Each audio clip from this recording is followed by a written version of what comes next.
Hello everyone, I'm Nadia from Greece and I'm presenting you Indra project.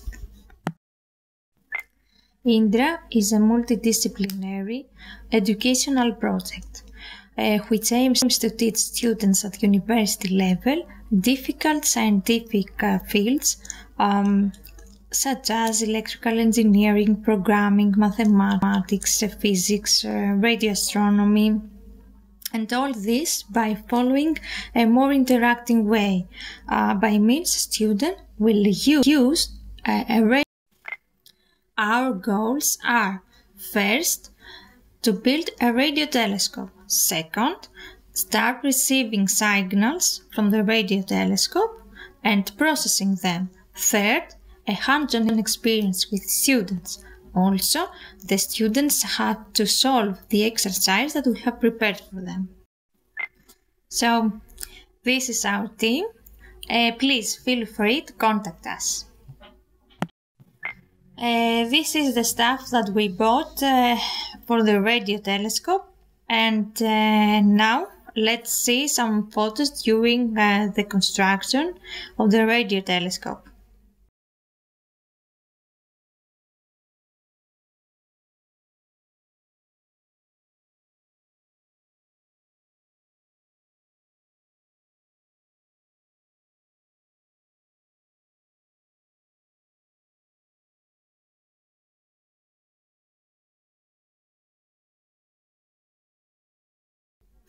Okay, this project is a really low budget one.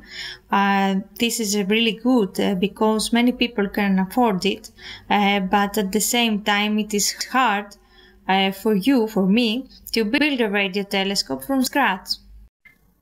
However, we can make our lives much easier by using SDR technology. SDR is a communication system based on software which allow us to make many things. This is in the heart of our project. We used ADA and Pluto from analog devices. The connection is simple. You bring the cable from the radio telescope and pass through the amplifier, connect with the receiver of the ADA and Pluto device, and then with a USB with your computer.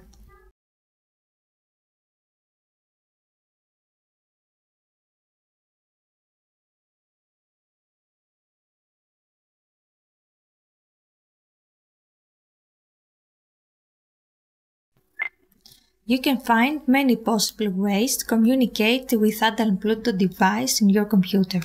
For us, the best solution is with Python.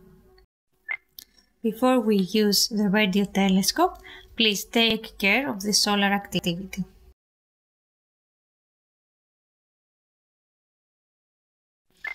Of course, we have to do the proper homework.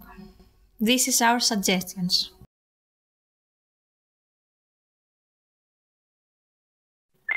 And now, let's start with the exercise. It consists of 3 parts. The first is the astronomy, the second is the signal processing, and the third is the SDR setting up.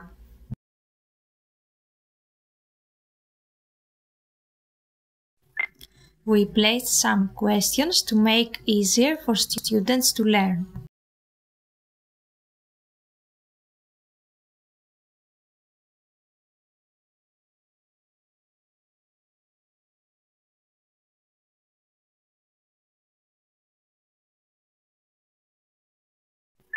Okay, at this point, let me tell you something. This project is an ongoing project. We haven't finished yet. The biggest challenge is the COVID-19, but we had also a difficulty. During the previous semester, Professor Plessas was on sabbatical leave. This means that we have to accomplish our third goal, which is the hands-on experience with students. Now let me thank Tassos Valis for his technical support, thank you AOD for your financial support, and thank you all for your attention.